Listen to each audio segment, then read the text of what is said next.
ځنګل، سوله او د انصاف قانون. یو کوچنی سپین بزه په تیزۍ سره منډې وهلې.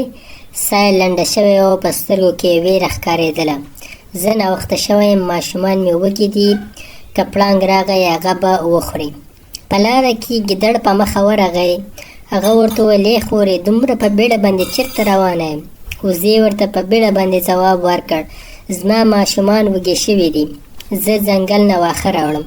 ګیدړ سترګې تنګې کړې او وویل: ته خبرې چې مخکې پړانګ ګرځي؟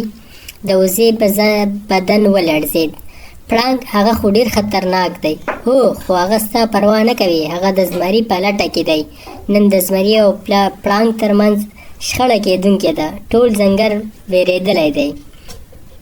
وزه ورخطا شوه. یا الله، اوس به زه څنګه لاړه شم؟ ګیدړ وویل: مه وېرېږه، زه به در سره لاړ شم.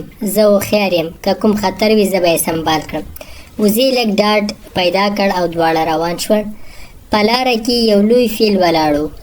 هغه خپل لوی غوږونه ښورول. دې فیل وزې او ګیدړ په لیدو وویل: ای وزې، چېرته روانه یې؟ دا وخت ښه نه دی، په ځنګل کې شخړه روانه ده. وزې په اندېښنه وپوښتل: کومه شخړه؟ فیل وویل: زمري په ښکار باندې قبضه کړې ده او پړانګ وایي چې هغه لومړی زما ساحې ته راغلی و. په همدې خبره دواړه په قهر شوي دي. امکان لري چې جګړه وکړي. که چېرته جګړه کېږي نو ټول ځنګل به وډار شي. ګیدړ په سپکه لهجه وویل: ای فیل وروره، ته لوی یې، خو زړه دې ولې دومره کوچنی دی؟ شخړې خو په ځنګل کې تل کېږي. فیل په قهر وویل: زه له جګړې نه وېرېږم، بلکې د پایلو نه وېرېږم. کله چې لویان جنګېږي نو زیان یې کوچنیانو ته رسېږي. وزې سر ښکته کړ. د خپلو ماشومانو خیال ورته راغی. زه خو یوازې واښه غواړم، ماشومان مې انتظار کوي. فیل خپله سونډه پورته کړه او بوټو ته اشاره وکړه: هلته واښه شته، خو محتاط اوسه، مخکې د زمري سیمه ده. ګیدړ وویل: ګوره فیل، ته تل وېرول کوې، خو اندېښنه مه کوه، زه ورسره یم. وزه او ګیدړ مخکې روان شول. ناڅاپه له بوټو یو پړانګ راووت. سترګې یې سورې شوې وې، ساه یې تېزه وه. د وزې پښې ولړزېدې. یا الله خیر! پړانګ وویل: تاسو دلته څه کوئ؟ دا زما د ښکار سیمه ده. ګیدړ په زړورتیا وویل: موږ یوازې واښه اخیستو ته راغلي یو، ستا ښکار ته نه یو راغلي. پړانګ په قهر ورنږدې شو. نن زما مزاج ښه نه دی، له زمري سره جګړه کېدونکې ده، لار خالي کړئ، که نه بد به وشي. وزه شاته لاړه. ګیدړ په زړه کې سوچ وکړ: دا ډېر په غوسه دی، بحث ورسره خطرناک دی، موږ همدا اوس ځو. ګیدړ پوښتنه وکړه: خو ته ولې دومره په غوسه یې؟ پړانګ وویل: ځکه زمري زما سپکاوی کړی دی، زما ښکار یې اخیستی دی، په ځنګل کې انصاف نشته. ګیدړ د پوهولو هڅه وکړه: که تاسو وجنګېږئ زیان به د ټولو وي، ولې د خبرو له لارې ستونزې نه حلوئ؟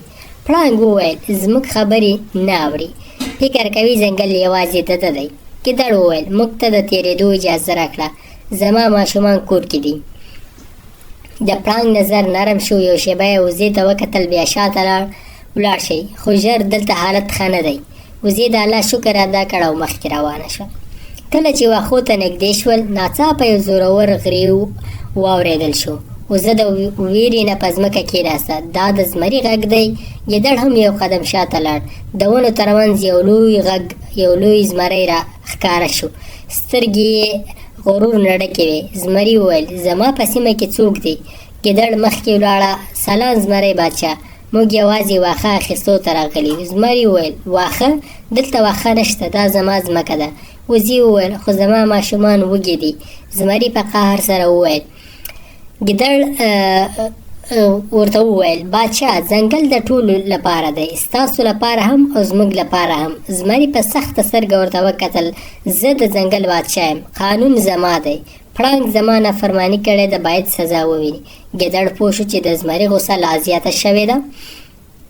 په همدې وخت کې فیل هم راورسېد. فیل د زمري مخې ته ودرېد او وویل: زمری، غوسه پرېږده، ستا او پړانګ جګړه به ټول ځنګل تباه کړي. زمري وویل: دا ستا کار نه دی. فیل وویل: د ځنګل سوله زما کار دی. پړانګ هم راورسېد.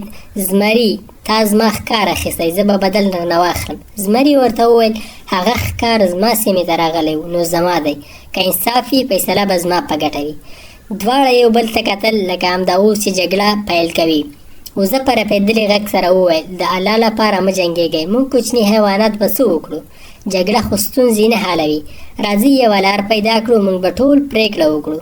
نن به یوه نیمه کمیټه جوړه کړو، یو داسې قانون به جوړ کړو چې ظلم پکې نه وي او زورور د کمزوري حق ونه خوري.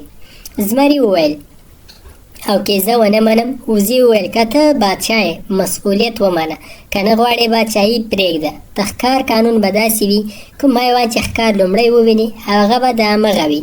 د سیمو درناوی به کېږي او پر کمزوري به ظلم نه کېږي. دا انصاف دی. پړانګ وویل زه یې منم. زمري وویل که دا قانون ځنګل ته سوله راولي زه یې هم منم. فیل وویل ښه شو، ځنګل وژغورل شو. ګیدړ وویل د بادشاه سر ټیټول اصلي زړورتیا ده. ځواک یوازې په جګړه کې نه بلکې په بخښنه کې دی.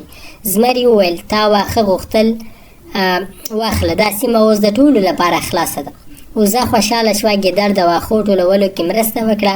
وګورئ کله چې ستونزې د خبرو له لارې حل شي جګړې ته اړتیا نه پاتې کېږي. پړانګ وویل زه نور هېڅکله څوک نه ځوروم. زمري وویل زه به هم د خپلو حدودو خیال وساتم. وزې ټولو ته دعای وکړې. ګیدړ وویل نن ټولو زده کړه چې ځنګل د یوه نه بلکې د ټولو دی. ټول ځنګل د سولې د فضا نه ډک شو.